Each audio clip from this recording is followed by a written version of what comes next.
Hello friends, this side DK Jha, Chemistry faculty. You are most welcome on your own channel, Chemistry Funda. Today we are going to discuss about organic chemistry. In organic chemistry, we are going to discuss about general organic chemistry GOC with complete perspective for IIT JEE Mains and Advanced Examination 2025. दोस्तों, जैसे कि आप लोगों को पता है कि last class में हम लोगों ने इंडक्टिव इफेक्ट और मेसोमेरिक इफेक्ट के बारे में पढ़ा था। आज हम उससे आगे चलते हैं। आज सबसे पहले तो ये देख लो कि इंडक्टिव इफेक्ट का एप्लीकेशन का यूज कहाँ कहाँ होगा। तो सबसे पहला पॉइंट है कि इसका यूज आपको हो जाएगा एसिडिक स्ट्रेंथ को निकालने में। एसिडिक स्ट्रेंथ में इसका आप यूज कर सकते हैं। अच्छा, कैसे यूज होगा, किस टाइप से होगा, इसके बारे में मैं आपको अभी बता रहा हूं। सेकेंड पॉइंट है कि आप इसका यूज कर सकते हैं बेसिक स्ट्रेंथ को निकालने में भी, कि बेसिक स्ट्रेंथ पे क्या असर करेगा। तो बेसिक स्ट्रेंथ पे भी आप इसका यूज कर सकते हैं। एसिडिक स्ट्रेंथ हो गया, बेसिक स्ट्रेंथ। अच्छा, इंडक्टिव इफेक्ट का एप्लीकेशन में आप स्टेबिलिटी ऑफ कार्बोकेटाइन भी इससे डिसाइड होगा। Stability of carbocation,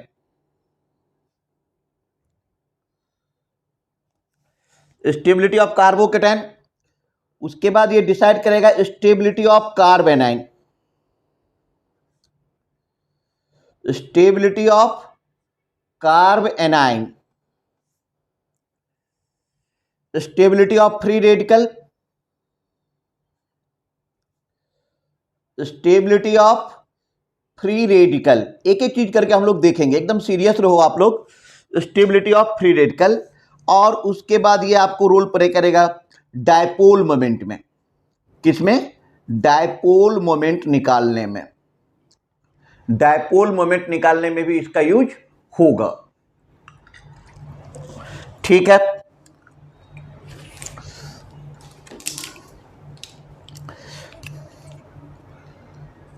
dipole moment निकालने में भी इसका यूज होगा। तो दोस्तों, आज हमारा जो सबसे पहले हम टॉपिक स्टार्ट करने जा रहे हैं, वो हम स्टार्ट करने जा रहे हैं एसिडिक स्ट्रेंथ से। एसिडिटी के बारे में हम चर्चा करेंगे, फिर बेसिसिटी के बारे में चर्चा करेंगे। और ये कम से कम एक क्वेश्चन आपको जेईई मेंस में देके जाएगा और जेईई एडवांस में इसका जबरदस्त यूज होगा। ठीक है। तो सबसे पहले हेडलाइन डाल दो आप कि एसिडिक स्ट्रेंथ।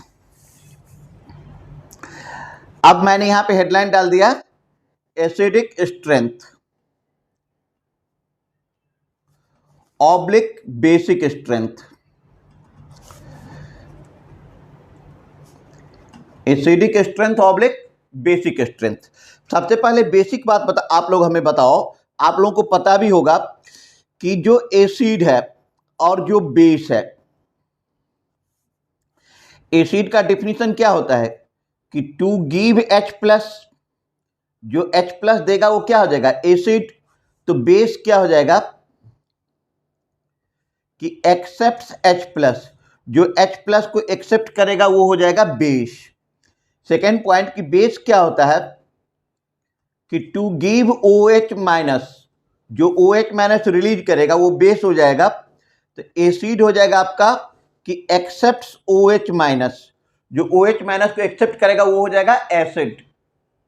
फिर आपको बेस होता है कि donates electron pair, donates electron pair, जो इलेक्ट्रॉन पेयर को डोनेट करेगा वो हो जाएगा बेस। इधर आ जाएगा आपका कि accept electron pair, sorry, accept electron pair, ये हो जाएगा एसिड। तो ये एसिड और बेस का जनरल डिफिनीशन है, जिसके हिसाब से आप एसिड और बेस को पहचानेंगे। लेकिन आज हम जो भी चर्चा करने जा रहे हैं जेईई मेंस और जेईई एडवांस के पॉइंट ऑफ व्यू से, तो इतना से तो काम चलेगा नहीं। तो चलो हम थोड़ा सा बात को आगे बढ़ा रहे हैं कि आखिर इसको हम कैसे समझेंगे, इसको हम कैसे समझेंगे। इसको देखने के लिए हम चर्चा को थोड़ा सा आगे बढ़ा रहे हैं। तो सबसे पहले आप ये देखो कि एक बेसिक बात का जवाब दो कि HCl, हम सब जानते हैं इसका नाम है हाइड्रोक्लोरिक एसिड। लेकिन हाइड्रोक्लोरिक एसिड एसिडिक क्यों है? क्योंकि ये H+ रिलीज करता है। तो HCl का जो ब्रेकअप होगा ये होगा H positive plus Cl negative, H2SO4 ये ब्रेक हो रहा है 2H positive plus SO4 2 negative. Even इसको H पॉजिटिव और HSO4 नेगेटिव में भी हम ब्रेक कर सकते हैं। खैर H3PO4 ये आपको ब्रेक कर रहा है 3H पॉजिटिव अब प्लस PO4 3 नेगेटिव। तो इस 3 एग्जाम्पल में हम लोग क्या देख रहे हैं कि जो H प्लस दे रहा है वो क्या हो जाएगा, एसिड। तो ये तीनों H प्लस दे रहा है तो ये एसिड हो गया। फिर हमने लिया NaOH, MgOH whole twice, AlOH whole thrice. NaOH को आप ब्रेक कर दो, Na positive plus OH negative, MgOH whole twice ये ब्रेक कर रहा है Mg2 positive plus 2OH negative, AlOH whole thrice ये ब्रेक करेगा Al3 positive plus 3OH negative. तो इस तीनों डिफिनीशन में देखो कि इस तीनों एग्जाम्पल में देखो कि NaOH बेस है क्योंकि OH माइनस दे रहा है, MgOH होल ट्वाइस ये भी बेस है क्योंकि ये भी OH माइनस दे रहा है, AlOH होल थ्राइस ये भी बेस है क्योंकि ये OH माइनस रिलीज कर रहा है। तो जो बुक में डिफिनीशन दिया हुआ था उसके हिसाब से ये बेस हो गया। ठीक है, अच्छा अब आप इस एग्जाम्पल को गौर करो कि जैसे है आपके पास अमोनिया NH3, तो अमोनिया के पास लोन पेयर ऑफ इलेक्ट्रॉन है, तो अमोनिया के पास लोन पेयर ऑफ इलेक्ट्रॉन है तो जिसके पास इलेक्ट्रॉन पेयर है वही डोनेट करेगा। तो अमोनिया हो गया आपका बेस, अमोनिया हो गया आपका बेस। जैसे आपने लिया AlCl3, अब AlCl3 में देखो कि सिंगल बॉन्ड है तो एक सिंगल बॉन्ड में 2 इलेक्ट्रॉन, एक सिंगल बॉन्ड में 2 इलेक्ट्रॉन, एक सिंगल बॉन्ड में 2 इलेक्ट्रॉन। तो AlCl3 के केस में 3 बॉन्ड हैं तो कितने इलेक्ट्रॉन हो गए 6, और स्टेबल होने के लिए कितना इलेक्ट्रॉन चाहिए 8। तो हाई तो 6 है तो ये इलेक्ट्रॉन पेयर को क्या करेगा, एक्सेप्ट करेगा, और जो इलेक्ट्रॉन पेयर को एक्सेप्ट करता है वो क्या होता है, एसिड होता है। तो जो डिफिनीशन बुक में दिया गया था on the basis of that definition कि आपने यहाँ पे कुछ एग्जाम्पल लिया जिसमें आपने देखा कि कौन एसिड होगा, कौन बेस होगा, कौन न्यूट्रल होगा। लेकिन IIT यहीं पे नहीं रुकेगा। अब IIT के क्वेश्चन का मैं एक सिंपल सा आपको एग्जाम्पल दे रहा हूं कि जैसे सपोज कर लो कि IIT में आपको एक क्वेश्चन दे दिया गया कि CH3 CO CH3, एक एग्जाम्पल, या आपको दे दिया कि CH3 CH double bond CH2, या आप कोई तीसरा एग्जाम्पल ले लो कि आपको दे दिया CH3 CH2 Cl, ये है प्रोपानोन, ये है प्रोपीन और ये है क्लोरोइथेन। पूछेगा कि among the following which is acidic, which is basic और व्हिच इज न्यूट्रल। लेकिन यदि आप IIT एग्जाम के बारे में बात करते हैं तो they will not only ask question कि whether this compound is acidic, basic और neutral, they will always ask question कि अरेंज देम इन इंक्रीजिंग और डिक्रीजिंग ऑर्डर ऑफ एसिडिटी और बेसिसिटी। तो वो काफ़ी डेप्थ में जाकर के भी क्वेश्चन को पूछते हैं। अब इसको सॉल्व करने के लिए तो आप जो लास्ट क्लास में मैंने लेक्चर तैयार किया था, जो यदि आप लोगों ने देखा होगा तभी आप इसको समझने में आपके लिए सही रहेगा। वहां पे मैंने पिछली क्लास में बताया था कि इलेक्ट्रॉनिक डिस्प्लेसमेंट क्या है। तो तुम लोगों ने देखा होगा कि मैंने लिखा था कि इलेक्ट्रॉनिक डिस्प्लेसमेंट का मतलब होता है डिस्प्लेसमेंट ऑफ इलेक्ट्रॉन। अच्छा, जो डिस्प्लेसमेंट ऑफ इलेक्ट्रॉन है वो क्या है कि वो 2 बातों पे डिपेंड करती है। कौन कौन, hybrid state of atoms, that is hybridization, 1 point.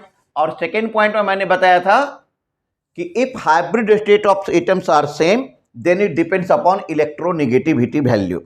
चलो, तो मैं आज उस एप्लीकेशन को यूज करता हूं। मान लो हमारे पास फर्स्ट कंपाउंड यहां पे हमने लिया कि CH3 CH double bond CH2, organic chemistry में इसका नाम प्रोपीन है। क्या है, प्रोपीन। अब हमें चेक करना है कि ये जो कंपाउंड है ये एसिडिक है बेसिक है या न्यूट्रल है। तो सबसे पहले कि ये कार्बन क्या है, डबली बॉन्डेड कार्बन एटम। और ऑर्गेनिक केमिस्ट्री का जो फर्स्ट लेक्चर था उसी में मैंने बता दिया था, क्या बता दिया था कि डबल बॉन्डेड कार्बन एटम्स क्या होते हैं, sp2।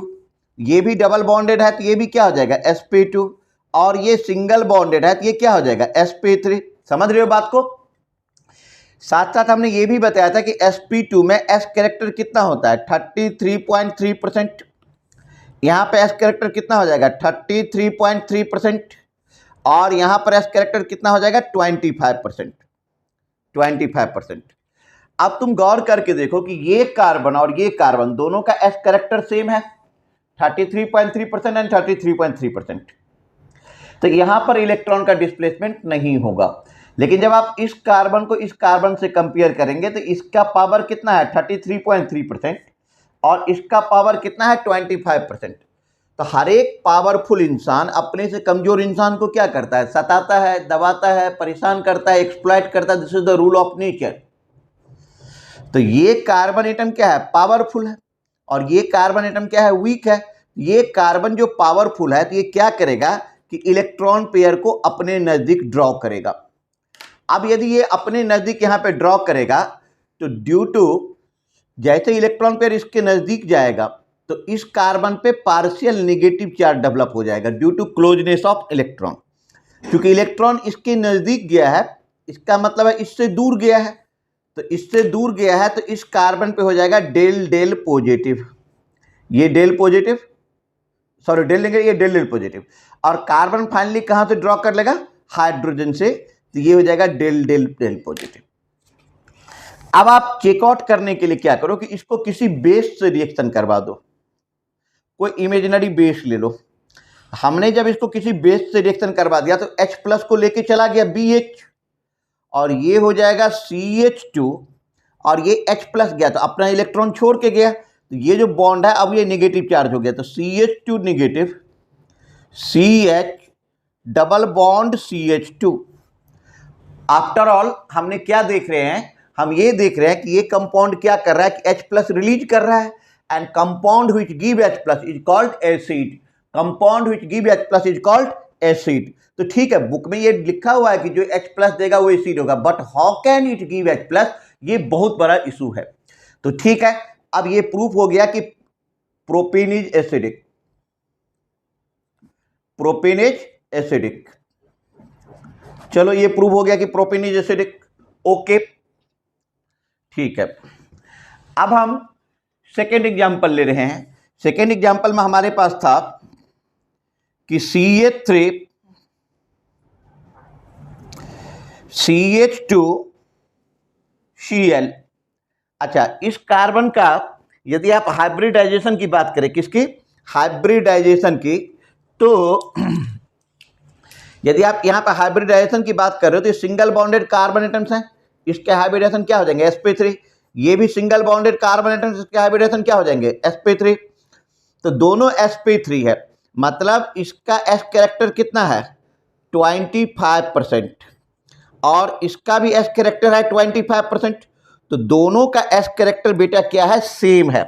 तो सेम यदि s कैरेक्टर है, इस कंडीशन में इलेक्ट्रॉन का डिस्प्लेसमेंट तो नहीं होगा।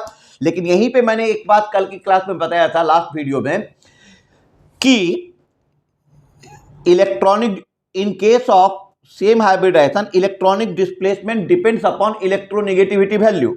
And as you know that, जैसे कि हम लोग जानते हैं कि क्लोरीन ज्यादा इलेक्ट्रोनेगेटिव है, तो क्लोरीन पे क्या आ जाएगा, पार्शियल नेगेटिव, यहां पे डेल प्लस, यहां पे डेल डेल प्लस, और यहां पे डेल डेल डेल प्लस।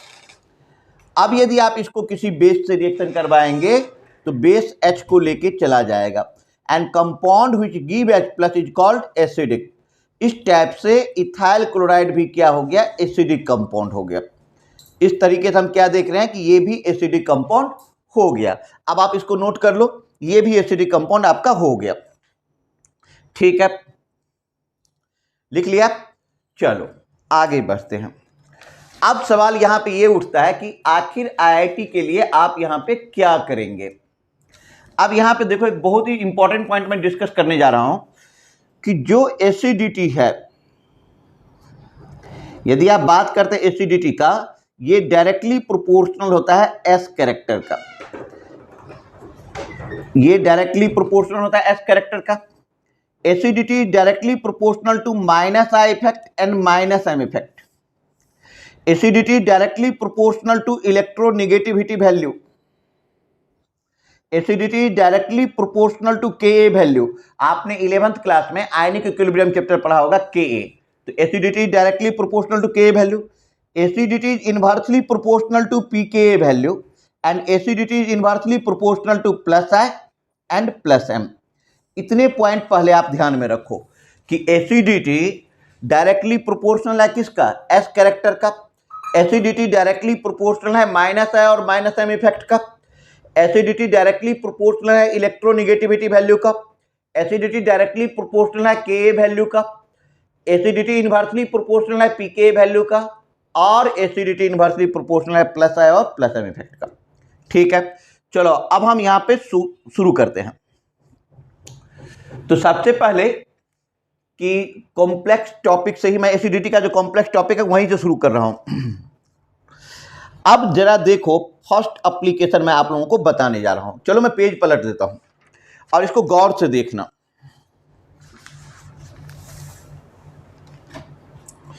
बहुत ही सीरियस क्वेश्चन है कि एग्जाम्पल नंबर 1, हमने फर्स्ट एग्जाम्पल लिया कि हमारे पास है CH4, क्या नाम है, मीथेन। हमारे पास है अमोनिया, हमारे पास है वाटर, हमारे पास है HF। ठीक है बेटा, जब आपको ये पूछा जाएगा कि इंडिया के 5 बड़े आदमी का नाम बताओ, तो आप आराम से बता दोगे कि रतन टाटा है, अडानी है, अंबानी है, नारायण मूर्ति हैं, आप आराम से बता सकते हैं। लेकिन यदि आपको रेड लाइट पे 5 बेगर खड़ा है और उसमें से पूछा जाए कि बताओ इसमें से कौन बड़ा आदमी है, तो it's simply not possible to distribute. आराम से आप नहीं बता सकते कि इस बेगर में से कौन बड़ा आदमी है। तो ये जो कंपाउंड आपने लिखा है मीथेन, अमोनिया, वाटर और HF, और इसकी एसिडिटी के बारे में पूछा जा रहा है, तो काफी डिफिकल्ट है इस टाइप के क्वेश्चन का जवाब देना। और जहां पे भी तुम्हें डिफिकल्टी लग रहा है तो समझ लो IIT के लिए काफी इंटरेस्टिंग हो जाता है ये टॉपिक। तो चलो, तो सबसे पहले हम ये देखते हैं कि कौन सा फैक्टर इसको डिसाइड करेगा। तो कौन सा फैक्टर डिसाइड करेगा, इसमें मैं कई फैक्टर की बात कर रहा हूं कि जो कार्बन है, यदि आप इलेक्ट्रोनेगेटिविटी की बात कर रहे हो, किसको, इलेक्ट्रोनेगेटिविटी को, तो अलोंग द पीरियड कार्बन की इलेक्ट्रोनेगेटिविटी कम है, फिर नाइट्रोजन का आता है, फिर ऑक्सीजन का आता है, फिर फ्लोरीन का आता है। ठीक है, तो इलेक्ट्रोनेगेटिविटी लेफ्ट से राइट में इंक्रीज कर रहा है। एक बात और बता रहा हूं, एज EN वैल्यू इंक्रीजेज, जैसे जैसे EN वैल्यू इंक्रीज करेगा, एज EN वैल्यू इंक्रीजेज, क्या होगा कि आयनोजेशन इंक्रीज करेगा। As EN value increases, ionization increases. तो एज EN वैल्यू इंक्रीजेज, यहां पे लिख दो आयनोजेशन। आयनोजेशन का मतलब हो गया Ka, ये Ka इंक्रीज कर रहा है, Ka इंक्रीजेज। और अभी मैंने जस्ट आपको लास्ट पेज पे बताया था कि acidity directly proportional to Ka। तो अब आप आसानी से इस बात का जवाब दे सकते हो कि CH4 कम एसिडिक है, देन अमोनिया है, देन वाटर है, देन HF है। तो सबसे ज्यादा एसिडिक कौन हो गया बेटा, HF। ये हो गया HF। ठीक है, बहुत ही इंपॉर्टेंट पॉइंट था जो मैंने आप लोगों को यहां पे बताया हूं। ठीक है, अच्छा एक बात बताओ कि हमने ये बताया, अच्छा आप लोगों ने 11th क्लास में पढ़ा होगा, एक टॉपिक आता है CABP, conjugate acid base pair. इस कंजुगेट एसिड बेस पेयर में आपने पढ़ा होगा कि यदि इधर स्ट्रॉन्ग एसिड है तो उसका जो कंजुगेट बेस होगा, एसिड का कंजुगेट बेस, यदि ये स्ट्रॉन्ग एसिड है, क्या है, एसिड स्ट्रॉन्ग है, तो कंजुगेट बेस क्या हो जाएगा, वीक। और एसिड वीक है तो कंजुगेट बेस क्या हो जाएगा, स्ट्रॉन्ग। कंजुगेट बेस हो जाएगा स्ट्रॉन्ग। अच्छा, अब आप यहां पे देखिए कि आखिर IIT में हमें करना क्या है कि ये जो भी हमने कंपाउंड बनाया है, इस सब का आप CaBP करो तो आपका क्या निकल के आएगा कि जो CH4 है, H हट गया तो यहाँ पे क्या बनेगा, CH3 नेगेटिव। क्या बनेगा, CH3 नेगेटिव। जो अमोनिया है NH3, इससे क्या बनेगा, NH2 नेगेटिव। जो वाटर है इससे क्या निकलेगा, OH नेगेटिव। जो HF है इससे क्या निकलेगा, F नेगेटिव। तो आप एसिड का कंजुगेट बेस या एनाइन है, ठीक है। अब ये देखो, ये कंजुगेट बेस हो गया। क्या हो गया, कंजुगेट बेस। इस ऑर्डर में इसकी स्टेबिलिटी इंक्रीज कर रही है। यहां पे लिख दो स्टेबिलिटी, स्टेबिलिटी, ठीक है। ये एक एग्जांपल हो गया।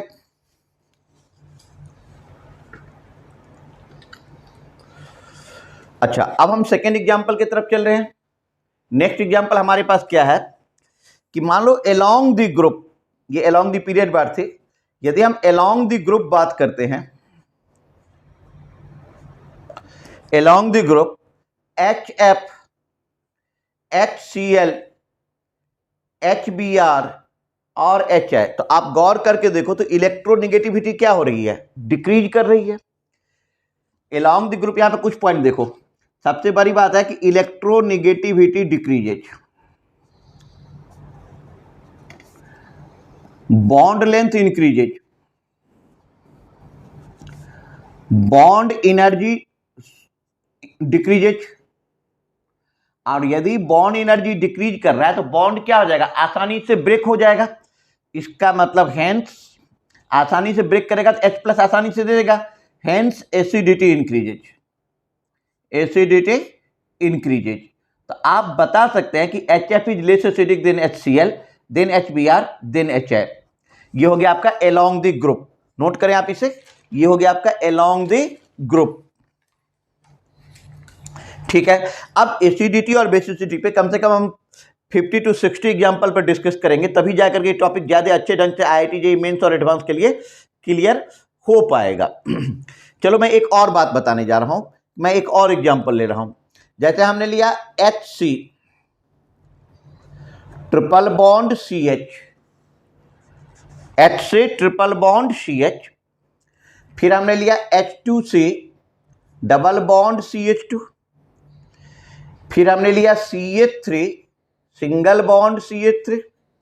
अब ये क्या है, ये sp है, ये sp है, ये sp2, ये sp2, ये sp3 और ये भी sp3। तो sp वाला more acidic, than sp2, than sp3, than sp3। Order of acidity,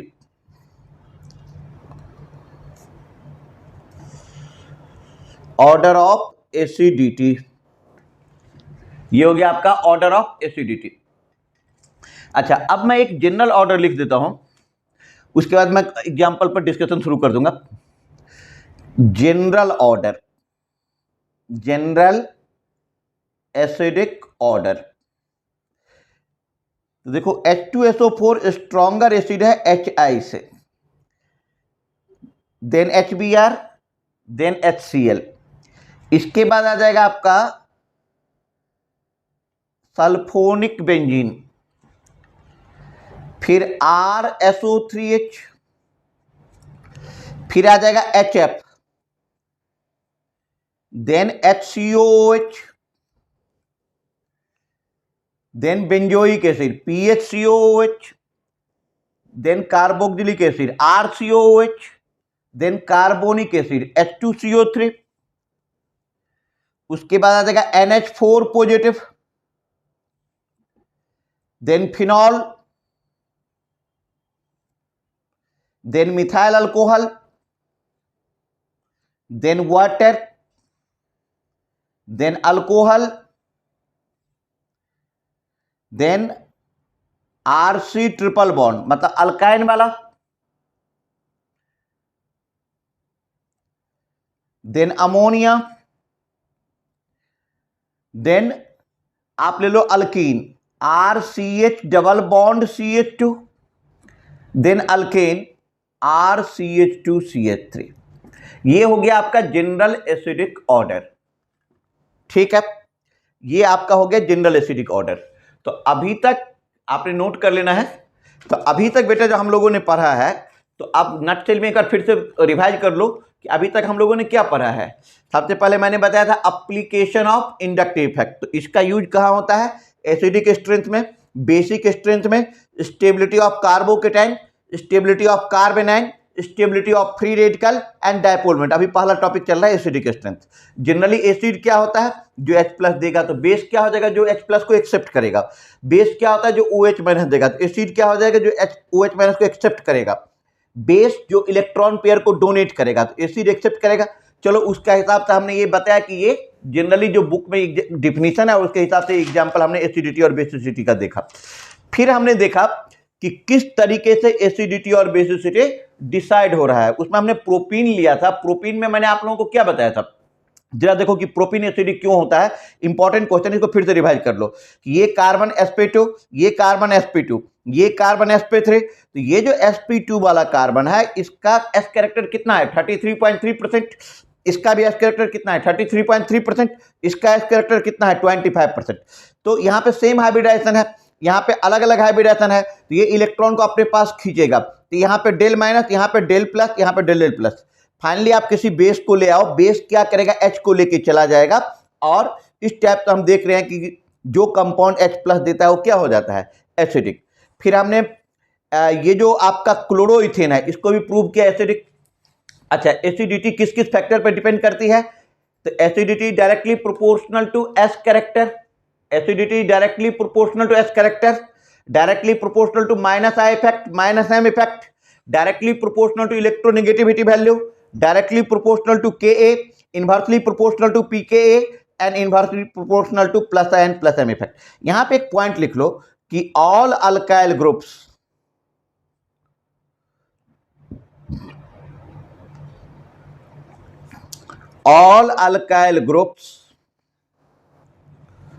are electron releasing.